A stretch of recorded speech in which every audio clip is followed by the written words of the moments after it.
বক্তব্য আসবে। আজকে আপনারা জানেন শহীদ রাষ্ট্রপতি জিয়াউর রহমান এই বাংলাদেশ জাতীয়তাবাদী দল কেন গঠন করেছে, কেন এর প্রয়োজন ছিল বাংলাদেশের রাজনৈতিক অঙ্গনে, এই বিষয়গুলো আমাদেরকে উপলব্ধি করতে হবে।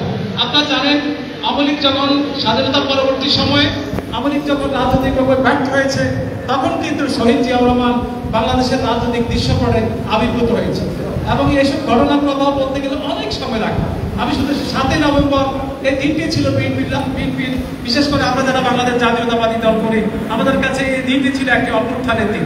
সেই অভ্যুত্থানের মধ্য দিয়ে এদেশের রাজনৈতিক প্রেক্ষাপটে জিয়াউর রহমানের আবির্ভাব হয়েছে এবং তিনি পরবর্তীতে আপনারা জানেন এদেশের সবচেয়ে একজন জনপ্রিয় রাষ্ট্রপতি হিসাবে এদেশের জনগণের জন্য হাত ধরেছেন এবং রাষ্ট্র পরিচালনা করেছেন। শহীদ জিয়াউর রহমান প্রথম আপনারা জানেন 19 দফা কর্মসূচি দিয়ে এদেশের মানুষের কাছে একটি গ্রহণযোগ্য নেতা হিসাবে, একটা দেশপ্রেমিক এবং জাতীয়তাবাদী এবং সৎ এবং জাতীয়তাবাদী দেশপ্রেমিক এবং সৎ নেতা হিসাবে তিনি আবির্ভূত হয়েছে। শহীদ জিয়াউর রহমানের সততা দেশপ্রেম নিয়ে আজ পর্যন্ত কেউ কোনো রকম প্রশ্নবিদ্ধ করতে পারবেন না এবং তারা আমাদের রাজনৈতিক শত্রুরা শহীদ জিয়াউর রহমানের রাজনৈতিক সততা দেশপ্রেম এবং তার এই রাজনৈতিক কর্মকাণ্ড নিয়ে কেউ প্রশ্নবিদ্ধ করতে পারবেন না। তাই আমরা এমন এক নেতার রাজনৈতিক আদর্শ উদ্বুদ্ধ আমরা মনে করি এই দল আমাদের কাছে পবিত্র একটি, শহীদ জিয়ার এই দলটি আমাদের সকলের কাছে পবিত্র একটি আমানত। এই আমানত কিভাবে আমাদেরকে রক্ষা করতে হবে? এই আমানত রক্ষা করতে হলে প্রথমে আমাদেরকে সততা এবং নিষ্ঠার সাথে কাজ করতে হবে। সততা নিষ্ঠা যদি না থাকে আপনি কোনো ভালো কাজ আমাদের সমাজে রাষ্ট্রকে দিতে পারবেন না। খুব পরিষ্কার। আজকে অপ্রিয় কথা আমি বেশি বলবো না, শুধু বলতে চাই আজকে বাংলাদেশের সমস্যা কোথায়? বাংলাদেশের সমস্যা হলো বাংলাদেশের শাসন কার্যে আমি মনে করি ভালো মানুষদেরকে খুঁজে বের করতে হবে। এটাই বাংলাদেশের এখন একমাত্র সমস্যা। এটা আমার সাথে আপনি আশা করি একমত হবে। ভালো মানুষদেরকে বেছে বাংলাদেশের যদি আগামী রাষ্ট্র পরিচালনা যদি করা সম্ভব না হয়, তাহলে কিন্তু আমরা একটি ইতিহাসের কাঠগড়ায় আমাদেরকে দাঁড়াতে হবে। এটাই হলো প্রকৃত সত্য এবং এই সত্য আমাদের প্রতিটি নেতা কর্মীদেরকে উপলব্ধি করতে হবে। আজকে দীর্ঘ 16-17 বছর আপনারা জানেন এই ফাঁসিবাদ পতিত পলাতক হাসিনা এবং তার দোসররা বাংলাদেশকে আজকে কি অবস্থার মধ্যে রেখে গিয়েছে। এই অবস্থা থেকে উত্তরণের জন্য আমি মনে করি আমাদের একটা সৎ আদর্শবান একটা কর্মী বাহিনী আমরা যদি দেশের মানুষের সামনে উপহার না দিতে পারি, একটা শক্তিশালী রাজনৈতিক সংগঠন যদি উপহার না দিতে পারি, তাহলে আমরাও কিন্তু ইতিহাসের কাঠগড়ায় আমাদেরকে একদিন দাঁড়াতে হবে। আমি শুধু বলতে চাই বিএনপি আপনারা জানেন বিএনপির বিরুদ্ধে, বিএনপির প্রতিষ্ঠার পর থেকে বিএনপির বিরুদ্ধে প্রথম ষড়যন্ত্র করেছে হোসেন বাবুর শাহ, তারপর করেছে শেখ হাসিনা, এখনো বিএনপির বিরুদ্ধে ষড়যন্ত্র বিদ্যমান আছে। আপনারা জানেন বিএনপি যেন রাষ্ট্র ক্ষমতায় যেতে না পারে নির্বিঘ্নে নিশ্চিন্তে এখন পিআর পদ্ধতি, আর পিআর পদ্ধতি সম্পর্কে কোনো কনসেপ্ট বাংলাদেশে কোনো মানুষ বুঝে আমি তো নিজেও বুঝি না। একজন জেলার রাজনৈতিক কর্মী, আজকে আমারও রাজনৈতিক বয়স হয়ে গেছে প্রায় 42 বছর, আমাদের আলামের 45 বছর। পিআর পদ্ধতি, আচ্ছা আমি অনেক ইসলামিক দল যারা বলে আমরা কোরআন এবং সুন্নাহ ভিত্তিক ইসলামিক দল করি, তাদের কাছে আমার একটা প্রশ্ন, কোরআন সুন্নাহর কোন জায়গায় পিআর পদ্ধতির উল্লেখ আছে দয়া করে আমাদেরকে একটু জানান। যদি বলতে পারেন আমি কথা দিচ্ছি আমি আপনাদের দলে যোগদান করবো এর পরের দিন। ইসলামে এটা একটা কুফরি মতবাদ। আপনারা এই পিআর পদ্ধতিটা এটা ইসলাম কখনো অনুমোদন করে না। এবং আজকে ইসলামী দলগুলো কয়েকটি রাজনৈতিক দল, আমি নাম বলতে চাই না, আপনারা অবশ্যই বুঝেছেন, তারা আজকে পিআর পদ্ধতি আজকে বাংলাদেশের রাজনীতিতে ঘোলাটে করতে চান। আমরা মনে করি এই জন্য আমাদেরকে কি করতে হবে, আমরা পাল্টা জবাব দেব না। আমরা চরম ধৈর্য সহিষ্ণুতার সাথে এই পরিস্থিতিগুলো আমাদেরকে মোকাবেলা করতে হবে। কারণ বাংলাদেশ জাতীয়তাবাদী দল এখানে সবচেয়ে বড় বৃহত্তর রাজনৈতিক সংগঠন আওয়ামী লীগ এবং বাংলাদেশ জাতীয় আওয়ামী লীগ আজকে ইতিহাসের রাস্তা করে আজকে নিক্ষেপ হয়েছে। আজকে বাংলাদেশ জাতীয়তাবাদী দলের বিরুদ্ধে নতুন করে এখনো ষড়যন্ত্র চলমান এবং বিদ্যমান আছে। আমাদের নেতা কর্মীদেরকে আগামী জাতীয় সংসদ নির্বাচন পর্যন্ত আমাদেরকে সর্বোচ্চ ধৈর্য ধারণ করতে হবে।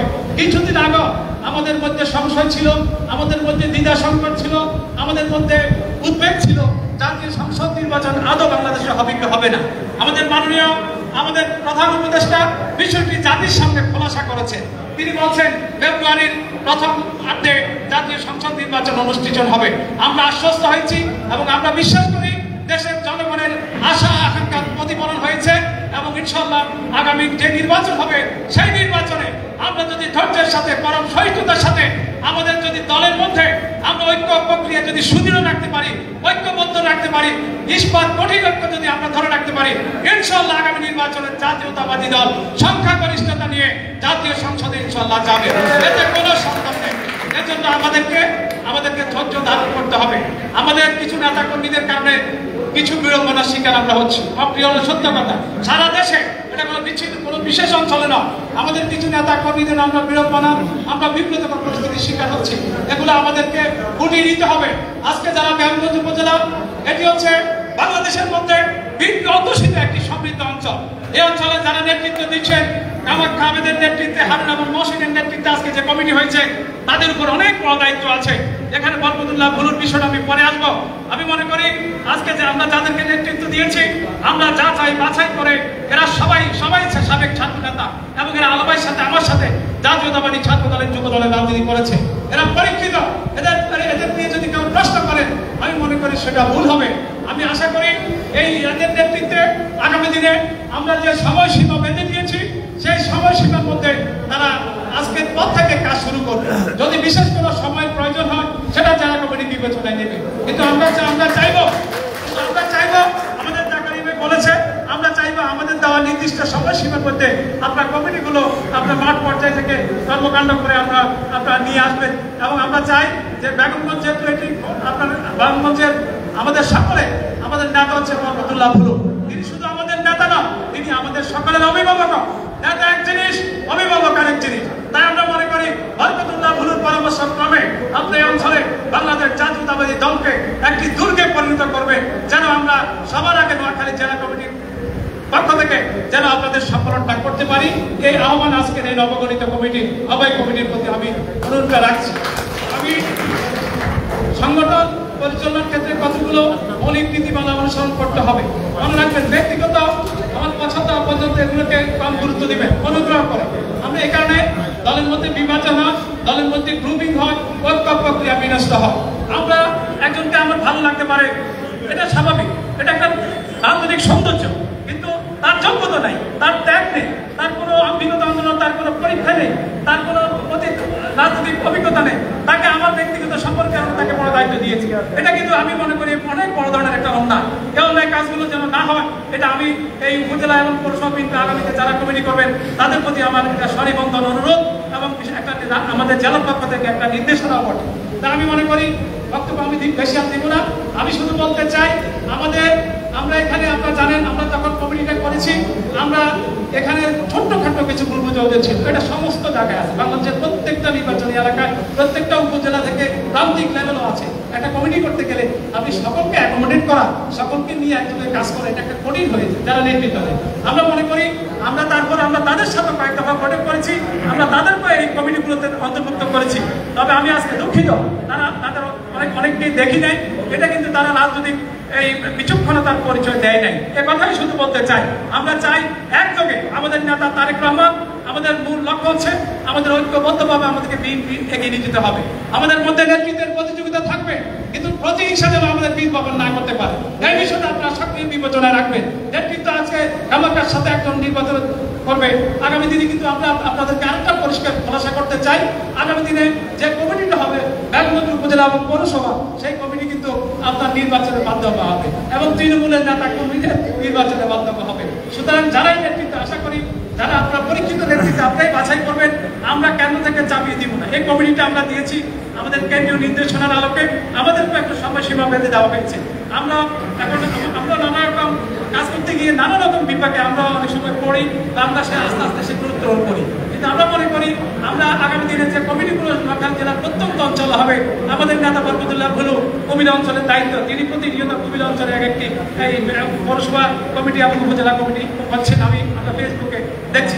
আমরা মনে করি, আমরা আশা করবো জেলা কমিটির পক্ষ থেকে, আমাদের আল্লাহ ভাই জাকারিয়া আমার পক্ষ থেকে আপনাদের কাছে অনুরোধ, আমরা চাইবো এই বিএনপি সমৃদ্ধ অঞ্চলে প্রথম সম্মেলনটা যেন আপনার উপহার দিতে আপনারা পারেন, এটা আপনাদের কাছে আমার অনুরোধ। আমি আর কথা বলতে দিকে আর বেশি যাবো না। আমরা তারপরেও চাইবো যারা নেতৃত্বে আছেন, যারা ভাইটাল পদ আজকে আছেন, বিশেষ করে আমাদের কামাখ্যা, হারুন, আমাদের আহমেদ এবং মহসিন, তাদেরকে অনুরোধ করবো, আমরা কোনো অঞ্চলে আমরা বিভাজন চাই না, আমরা ঐক্যের রাজনীতি চাই। এটা আমাদের নেতা, আমাদের মাননীয় ভারপ্রাপ্ত চেয়ারম্যান তারেক রহমানের এটা একটি নির্দেশনা। এই নির্দেশনা মাঠ পর্যায়ে আমাদেরকে বাস্তবায়ন করতে হবে যে কোনো কিছু বিনিময়। আপনি পরম ধৈর্য এবং সহিষ্ণুতা আমাদের মধ্যে থাকতে হবে। তাই আমি শুধু বলতে চাই, আজকে আপনারা অনেকেই মনে করছেন বিএনপি রাষ্ট্র ক্ষমতা খুব সহজে আসবে না। এখনো আমাদের বিরুদ্ধে দেশি বিদেশি আন্তর্জাতিক নানা ষড়যন্ত্র বিদ্যমান। এই ষড়যন্ত্র আমাদের ষড়যন্ত্র থেকে উত্তরণের জন্য আমি মনে করি আমাদের ঐক্যের কোনো বিকল্প নেই। আমাদের ঐক্যবদ্ধ যদি সংগঠন আমরা উপহার দিতে পারি আমাদের নোয়াখালী জেলার প্রত্যন্ত অঞ্চলে, আমি মনে করি তার মধ্য দিয়ে আমরা কিন্তু এই ষড়যন্ত্রগুলো মোকাবিলা করতে পারবো। আমি আর বক্তব্য বাড়াবো না। আমরা ইনশাল্লাহ আগামী 1 তারিখ আমাদের নোয়াখালী, আপনারা জানেন এটা কেন্দ্রীয় কর্মসূচির অংশ হিসাবে জেলা বিএনপির আমাদের বিশাল আমরা একটা প্রতিষ্ঠা বার্ষিকী পালন করবো। সেই প্রতিষ্ঠা বার্ষিকীতে আমাদের প্রধান অতিথি থাকবেন আমাদের সকলের প্রান্তীয় নেতা জনাব বিএনপির ভাইস চেয়ারম্যান সাবেক মন্ত্রী জনাব বরকতুল্লাহ বুলো সেই অনুষ্ঠানের প্রধান থাকবেন। আপনারা বেগমগঞ্জ উপজেলা এবং পৌরসভা বিএনপি থেকে ব্যাপক উপস্থিতি নিয়ে বিশাল সংখ্যক লোক সেখানে সমাবেশ করবে, এটা আমরা প্রত্যাশা করি। আমি কথা বাড়াবো না, আমাদের আলোভাই সরকার বক্তব্য রাখবেন। আর আমি পরিশেষে শুধু একটা কথা বলতে চাই, আমাদের প্রত্যেকটি ওয়ার্ড, উপজেলা প্রত্যেকটি ওয়ার্ড এবং প্রত্যেকটি ইউনিয়ন পর্যায়ে আমরা যেন স্বচ্ছতার ভিত্তিতে, জবাবদিহিতার ভিত্তিতে যেন কমিটিগুলো আমরা সম্পন্ন করতে পারি। আর যদি কোনো সমস্যা আপনাদের কাছে মনে হয় আপনারা জেলা বিএনপিকে অবহিত করবেন, আমরা সেগুলো আপনাদেরকে সহযোগিতা দেব। আমরা চাই জেলা বিএনপির সহযোগিতা আপনার নির্ধারিত সময়সীমার মধ্যে আমরা এই কমিটিগুলো সম্পন্ন করে আমরা আমাদের সেন্ট্রাল কমিটি আমাদের যে নির্দেশনাগুলো দিয়েছে সেগুলো যেন আমরা বাস্তবায়ন করতে পারি। আমি কথা বাড়াবো না।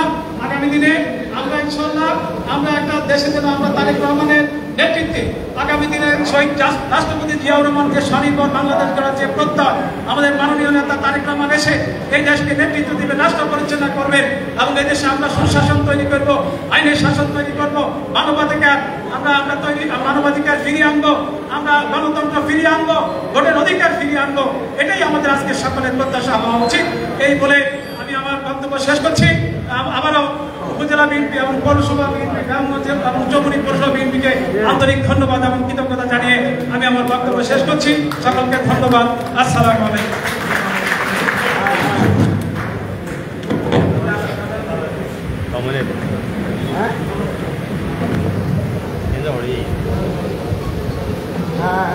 ধন্যবাদ হারুনুর রশিদ আজাদ হারুন ভাইকে মূল্যবান বক্তব্যের জন্য। এখন আপনাদের সামনে বক্তব্য নিয়ে আসছেন আজকের এই পরিচিতি সভার সম্মানিত সভাপতি, নবগঠিত বেগমগঞ্জ উপজেলা বিএনপির সম্মানিত আহ্বায়ক বাবু কামাখ্যা চন্দ্র দাস। বাবু কামাখ্যা চন্দ্র দাস।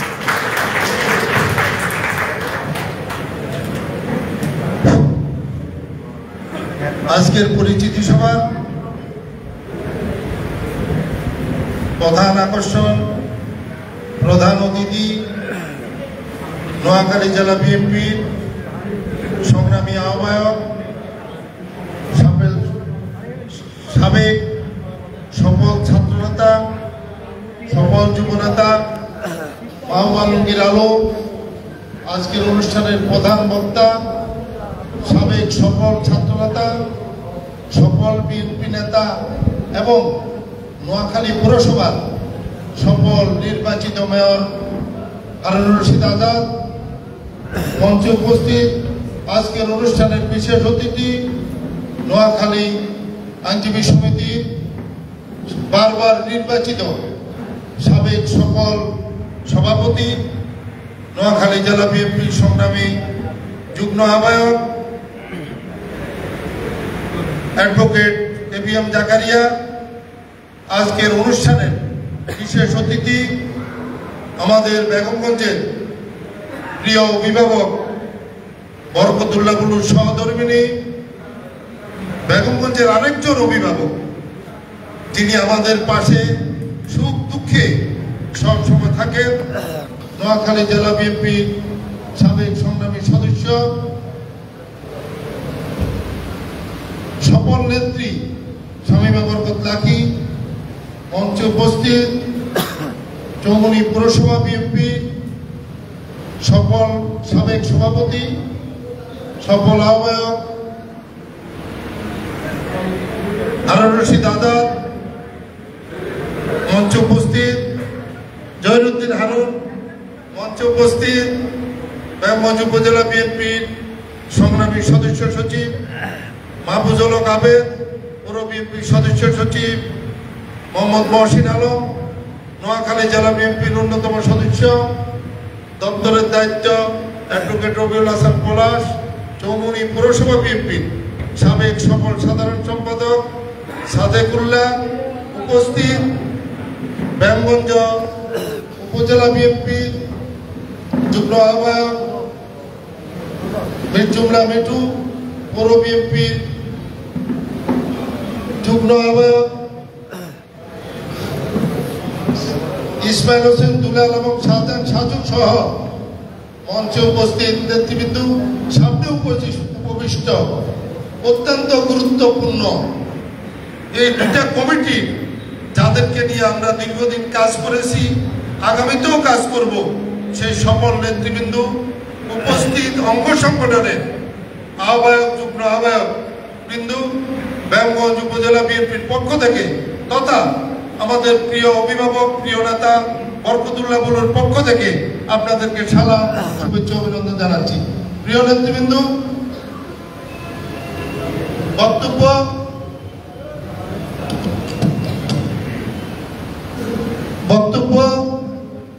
রাজনৈতিক বক্তব্য জাকারিয়া ভাই, হারুনুর রশিদ আজাদ, মাহবুব আলমগীর ভাই দিবেন। আলমের সাথে আমি কাজ করেছি, উনি সাধারণ সম্পাদক ছিলাম 17 বছর, আমার সৌভাগ্য।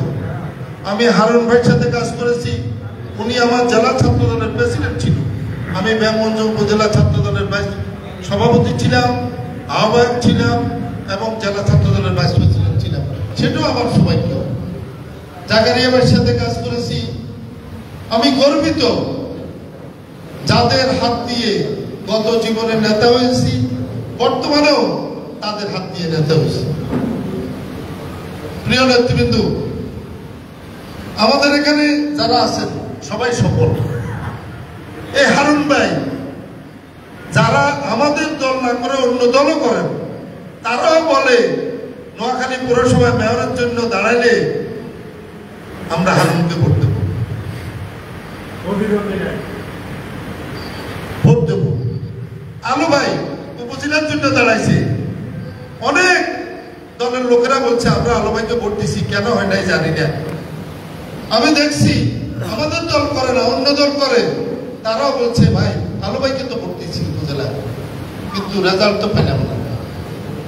আমরা সৌভাগ্যবান, এই সমস্ত জনপ্রিয় নেতাদের নেতৃত্বে আমরা রাজনীতিতে আছি। এখানে কমিটি নিয়ে অনেক কথা হয়েছে। কমিটি দেওয়ার পরে কোন কমিটি 100% সফলভাবে কোন জেলা বলেন, থানা বলেন, ইউনিয়ন বলেন দিতে পারবে যদি কেউ বলেন, তাহলে আমি বলবো উনি মিথ্যার আশ্রয় দিচ্ছেন। আমি তারপরে বলবো আমাদের জেলা বিএনপির কমিটি, যে কমিটি আমাদেরকে দিছে পৌরসভা এবং থানা, আমার মনে হয় 99% সফল কমিটি। তার জন্য আমি আবারও আমার জেলা বিএনপির নেতৃবৃন্দকে অসংখ্য ধন্যবাদ জানাচ্ছি, কৃতজ্ঞতা জানাচ্ছি। প্রিয় ভাইরা, যিনি হবেন না তিনি কত কথাই বলবেন, এগুলি শোনার সময় নেই। আমাদের নেতারা বলছেন, হারুন বলছেন মিলেমিশে কাজ করতে হবে, আমরাও চাই মিলেমিশে কাজ করার জন্য। আমরা মিলেমিশে কাজ করার জন্য চাই যে এটা একটা উদাহরণ হারুন। হারুনকে একটা লোক কিছুদিন আগে ফোনে অকথ্য ভাষায় কথাবার্তা বলছে, সে আমাকে বলছে কারোর সাথে শেয়ার করে না। তার মানে সে বলছে দাদা ওরে কে দাওয়াত দিব, আমি কেউ মুখকে দিই। সে চুপ করেছিল, কিন্তু এখন আসার পরে সকালে বললো দাদা আমি নিজে দাওয়াত দিছি উনাকে, আমি নিজে ফোন করে উনাকে দাওয়াত দিছি। তাহলে এর চেয়ে আর কি আপনারা বলবেন যে আমরা মিলেমিশে কাজ করতে চাই না? আমরা এরকম নেতার নেতৃত্বে রাজনীতি করি, বরকতুল্লাহ বলুন বকাবকিও করে, সাথে সাথে আবার কোলে টানি নেয়। যারা ত্যাগী তাদেরকে মূল্যায়ন করে, তিনি হলেন আমাদের নেতা, প্রিয় নেতা বরকতুল্লাহ বলুন। আজকে পরিশ্রম করে কষ্ট করে আমরা এখানে এসেছি। আপনারা যারা আছেন সবাই ত্যাগী, সবাই আমাদের সাথে দীর্ঘদিন ছিলেন, হয়তো কেউ কম ছিলেন, কেউ বেশি ছিলেন, কেউ আমাদের সাথে সর্বক্ষণ ছিলেন, নাকি ভাই? তারা এখানে আছেন, তাদেরকে আমাদের নেতারা কমিটি দিয়েছে। এখানে অনেকে আছেন এই দলের জন্য অনেক টাকা খরচ করছেন। আমি নাম বলি কারণ এখানে ছোট করতে চাই না, জানে না এরকম বহু নেতা আছেন এখানে। প্রিয় ভাইরা, যারা বিএনপি কমিটি দিছে একটা টু শব্দ হয়নি। কমিটি দিছে 4:30টায়, 4:30টায় কমিটি দিছে, 6টায় হাজার হাজার লোকের আনন্দ মিছিল হয়েছে, যেটা 5 তারিখের পরে হচ্ছে। 5 তারিখের পূর্বে এরকম মিছিল শহর থেকে আর হয় নাই। আপনাদের কমিটি দিচ্ছেন আপনারা 4:30টায়, 6টায় মিছিল হয়েছে, হাজার হাজার লোকের সমাবেশ হয়েছে। এরপরে আপনারা আর কি চান? আমাদের সফলতা ব্যর্থতা সেদিনে আপনারা প্রমাণ পাইছেন। তারপরে বলবো আমরা আমাদের এখনো অনেক কাজ করার আছে। আমরা সেই দিন সফল হব যেই দিন নির্বাচন হবে। আমাদের দলের প্রার্থী, আমি নামে বলিনি, বরকতুল্লাহ গুলোকে আমরা বিপুল ভোটে জয়যুক্ত করতে পারবো। সেদিন অনেকে বলে যারা ওই নাকি ভাবি একটু আগে বলছে না কতজনে কত কথা লেখে, দেখবেন আজকের পরে কত কথা লেখে। আরে ভাই, মহাসচিব বুঝি 10 লাখ টাকা খায়, আব্বাস ভাই 10 লাখ টাকা খায়, আলম ভাই 10 লাখ টাকা খায়, আরুন ভাই 10 টাকা। এদের মাসে খরচ আছে 10 লাখ টাকা। সাধারণ কর্মী কমিতে সুখ দুঃখে যারা আছে তাদের সাথে 10 লাখ টাকা গেছে। আজকে হয়তো কিছুক্ষণ পরে লিখবো 20 লাখ টাকা দিয়ে ওনাদেরকে এখানে উপস্থিত করছি, না ওনারা আইবে না। তাহলে ওদের কথা শোনার সময় নাই। জাকারিয়া ভাই বলছে গাছ লাগাইবো একজন, ফল খাইবো আরেকজন, অন্তত কোথায় জানি না বেগমগঞ্জে এটা